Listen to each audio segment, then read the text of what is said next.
Today's topic: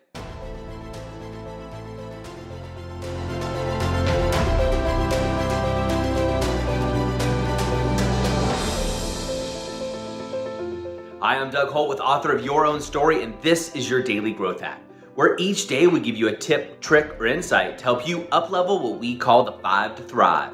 That is your mind, your body, your soul, your relationships, and of course, your business. Now, I'm still traveling and experiencing the author of my own story lifestyle.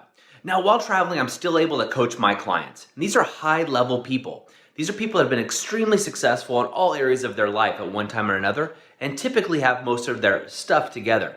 Now, I share this with you only to emphasize the fact that having this conversation I had this morning with somebody, this person was an extremely successful business person as well as family man. And what he was finding he was doing is he was getting tired. He was getting disconnected from his family and the people that he was around. And what was happening was he was busy taking care of everyone else and not taking care of himself.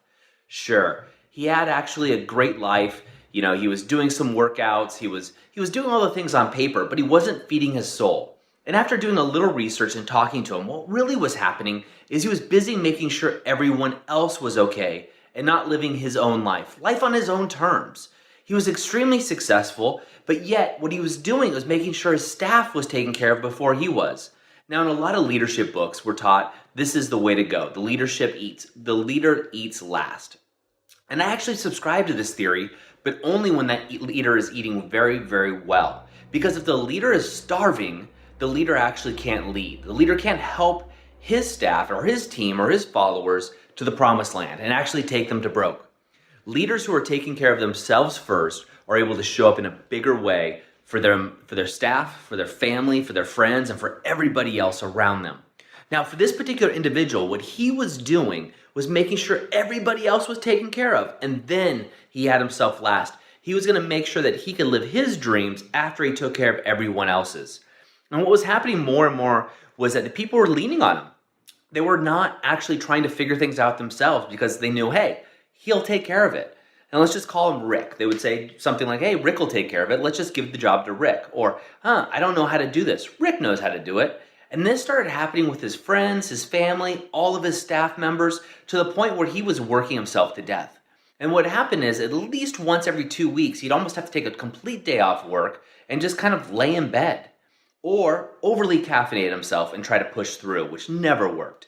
And so after uncovering this, what I want to ask you is, how many of you are parents and you're not taking care of yourself first? Or how many of you are in a relationship where you're constantly trying to take care of the other person while not feeding your own cup? And as business owners, how often are we doing this as well? We're making sure our staff is taken care of while not delegating and having the trust in them to actually finish and follow through. Remember, delegate but verify, and this doesn't mean you do all the work yourself. So what I want you to do is really simply, in your 5 to Thrive, where are you not filling your own cup and filling up everybody else's? Where are you taking care of other people and worried about what other people are doing rather than just taking care of yourself first? Where are you not taking care of you? Now, what I want you to do right away is calendar that out. Is it your body? If it's your body, what I want you to do is schedule a workout first thing in the morning. It's the first thing we want to do. We talked about the 90-91.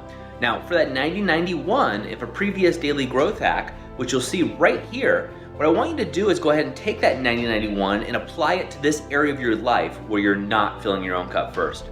Now, once you have this, you have it calendared in, I want you to execute.